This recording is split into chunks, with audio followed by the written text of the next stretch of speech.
Γεια σας, το παρόν tutorial αφορά το Drupal CMS και συγκεκριμένα την αδυναμία που παρουσιάζει ο FCK Editor του Drupal να επικολλήσει σωστά κείμενο το οποίο έχουμε αντιγράψει από το Microsoft Word.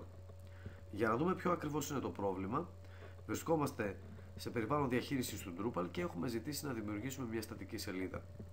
Εδώ παρακάτω βλέπετε τις εργαλειοθήκες του FCK Editor και για να μπορείτε να βλέπετε όλα αυτά τα εργαλεία θα πρέπει στις ρυθμίσεις του FCK Editor και συγκεκριμένα στα προφίλ τα οποία έχετε δημιουργήσει στον πιστοποιημένο χρήστη να έχετε δηλώσει ως εργαλειοθήκη του FCK Editor την default.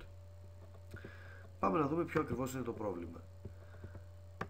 Βρισκόμαστε στο Microsoft Word, έχουμε έτοιμο ένα κείμενο, το αντιγράφουμε και πάμε να το επικολλήσουμε στην καινούργια μας σελίδα.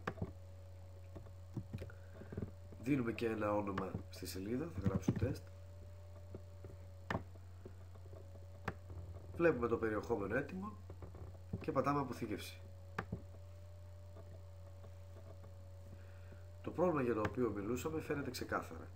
Μαζί με το κείμενο το οποίο έχουμε σωστά φέρει μέσα στο Drupal έχει έρθει και ένας κώδικας ο οποίος φυσικά δεν είναι επιθυμητός. Για να λύσουμε αυτό το πρόβλημα θα πρέπει αντί να κάνουμε τη γνωστή επικόλληση να χρησιμοποιήσουμε και να δούμε πάνω στα εργαλεία ένα εικονίδιο το οποίο ονομάζεται επικόλληση από το Word. Κάνω κλικ, βγαίνει ένα παράθυρο το οποίο ονομάζεται, όπως βλέπετε, επικόλληση από το Word και εδώ θα μεταφέρω το κείμενο το οποίο έχω αντιγράψει από το Microsoft Word. Μπορώ επίσης να αγνοήσω τις προδιαγραφές της γραμματοσυράς και να αφαιρέσω και κάποιες προδιαγραφές στυλ οι οποίες υπάρχουν μέσα στο Microsoft Word.